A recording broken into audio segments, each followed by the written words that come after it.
Dampak buruk dari limbah yang kita buang ke saluran air. Nah, salah satunya mungkin mencemari lingkungan. Karena minyak jelantah ini pertama bisa diolah menjadi sabun. Jadi karena kami ini kan sebuah gerakan non profit Pak ya. Jadi mudah-mudahan bisa dampak yang lebih besar, jelantah yang terkumpul lebih banyak, untuk bermanfaatannya juga bisa lebih masif lagi. Iya.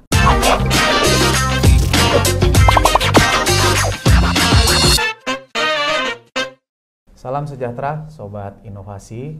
Kembali lagi bertemu dalam podcast Bagaimana Banjarmasin Bekerja, sebuah media informasi tentang inovasi-inovasi yang sudah dilakukan di Kota Banjarmasin, baik oleh pemerintah daerah Kota Banjarmasin maupun oleh masyarakat.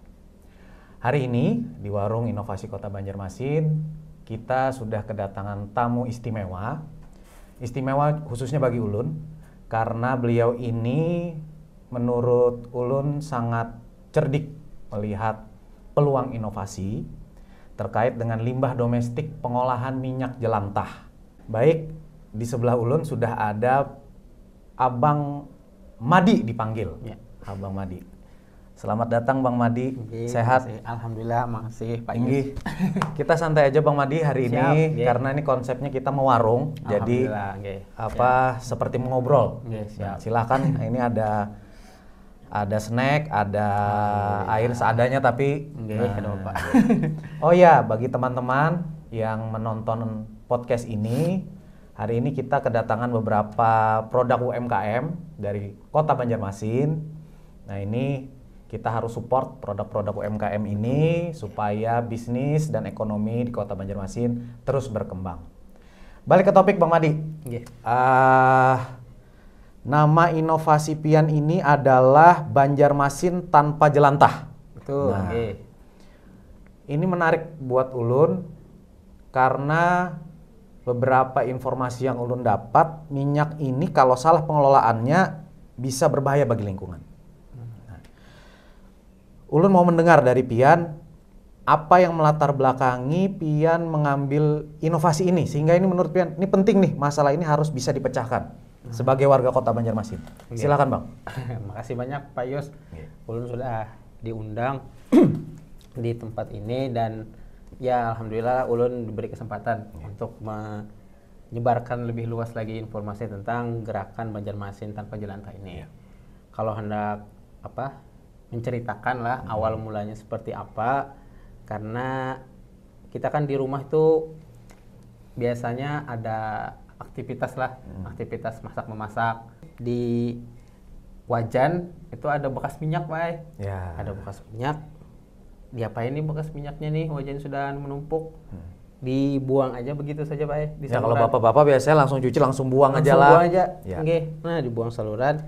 Nah, jarulun kalau dibuang begitu saja ini kemana lagi nih? Limbahnya ini. Nah, disitulah ulun searching, ternyata ada dampak buruknya. Dampak buruk dari limbah yang kita buang ke saluran air. Nah, salah satunya mungkin mencemari lingkungan. Pencemaran seperti apa Bang yang akhirnya membuat Pian memutuskan harus mengambil aksi nih terhadap jelantah-jelantah ini?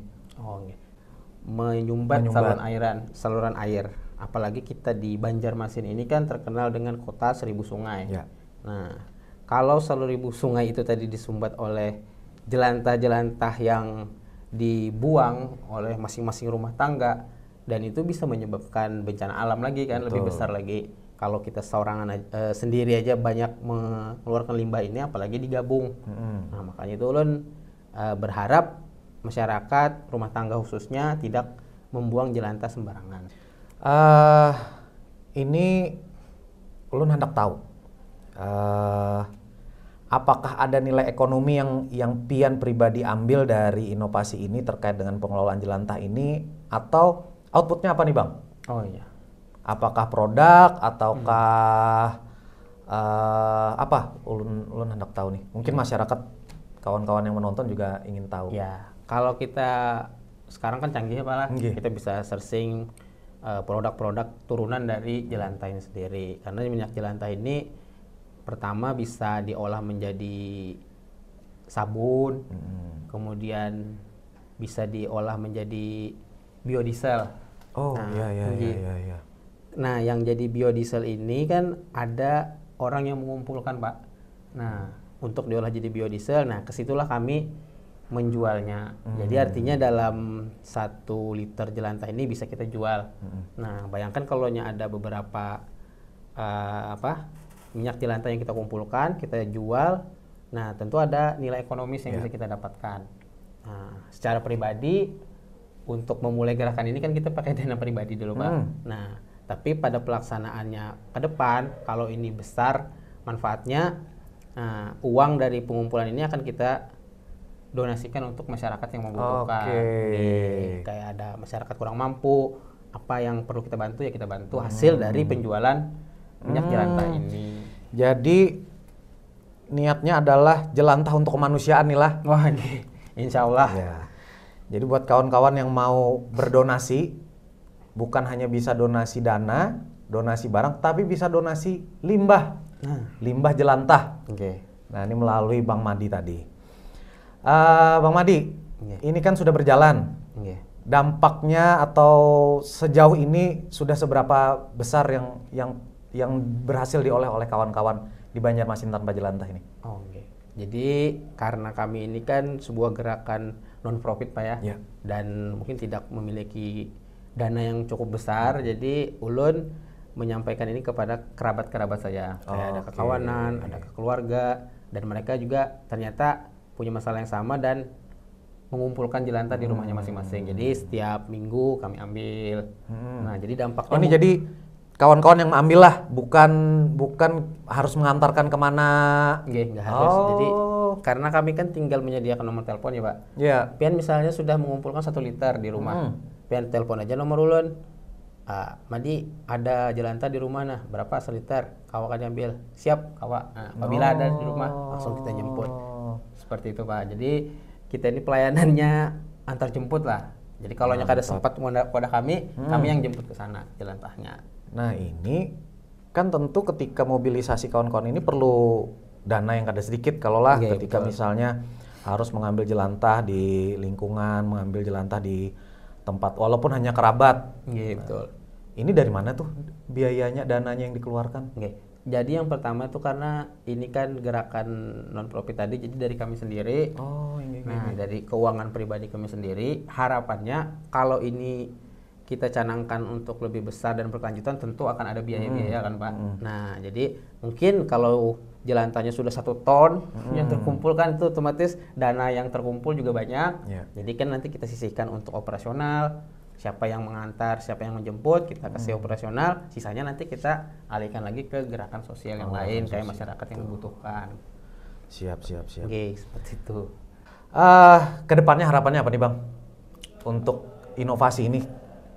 Harapannya sih ini bisa jadi gerakan yang, karena ini gerakan perorangan kan, yang awalnya kecil, mudah-mudahan bisa menjadi lebih besar dan lebih masif. Dalam hal pihak-pihak yang terlibat. Kami berharap mungkin dari pihak pemerintah, kemudian dari masyarakat, NGO yang lain, organisasi kemasyarakatan, kepemudaan. Nah, dan mudah-mudahan juga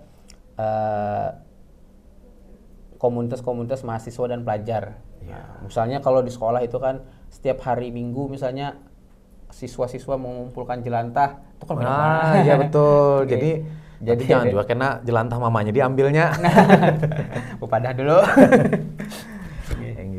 Jadi seperti itu. Jadi mudah-mudahan bisa dampak yang lebih besar, jelantah yang terkumpul lebih banyak, untuk bermanfaatannya juga bisa lebih masif lagi. Iya.